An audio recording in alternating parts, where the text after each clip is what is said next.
राधे राधे, नमस्कार दोस्तों, स्वागत है आपका भजन ज्ञान चैनल में। दोस्तों, कार्तिक कृष्णा रमा एकादशी व्रत कथा अवश्य सुने।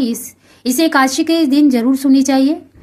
भगवान कृष्ण बोले, युधिष्ठिर, कार्तिक मास की कृष्ण पक्ष की एकादशी का नाम रमा है। इसके महात्म्य की कथा ऐसे है।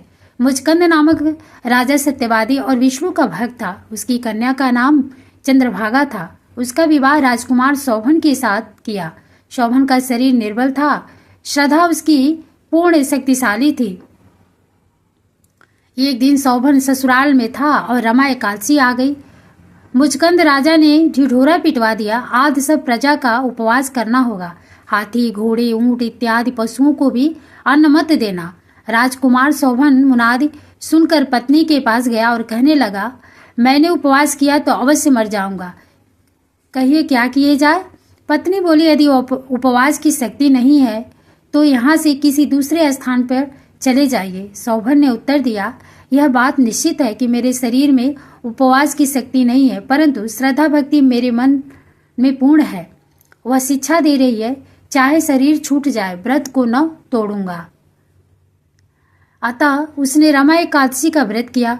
भूखा प्यासा दिन को व्यतीत किया। कष्ट पाकर रात्र को भी जागरण कर निकाल दिया। प्रातः होने से प्रथम प्राण त्याग दिए। व्रत के प्रभाव से उसे इंद्राचल पर्वत पर रत्न जटित उत्तम नगर प्राप्त हुआ। यहाँ इंद्र के समान आनंद लेने लगा। गंधर्व और अप्सरा उसकी स्तुति किया करते थे। एक समय मुचकंद नगर का रहने वाला एक ब्राह्मण सोम शर्मा नाम का तीर्थ करने को घर से निकला। घूमता घूमता उसी नगर में पहुंचा जहाँ राजा मुचकंद का दामाद स्वर्ग भोग रहा था। उससे जाकर पूछा, किस प्रकार से यह उत्तम नगर आपको प्राप्त हुआ है? कौन से पुण्य का फल प्रकट हुआ है? शोभन ने उत्तर दिया, यह सब प्रभाव रमा एकादशी का है। मेरे जन्मों के अनंत पाप नष्ट हो गए और यह अनुपम नगर प्राप्त हुआ, परंतु यह नगर अध्रुव है। ध्रुव बनाने की शक्ति एक मेरी पत्नी में ही है, अतः इसे शुभ संदेश अवश्य देना। ब्राह्मण ने घर आकर चंद्रभागा से सब समाचार कहा और उसे मंदराचल पर्वत पर मुनि वामदेव के आश्रम में ले गया। मुनि ने चंद्रभागा के मंत्रों द्वारा अभिषेक किया। वह दिव्य शरीर धारण कर पति के पास चली गई। पति को कहने लगी, मैं जन्म से एकादशी का व्रत करती रही हूँ, उसके प्रभाव से तेरा अनुपम नगर ध्रुवलोक के समान अचल रहेगा।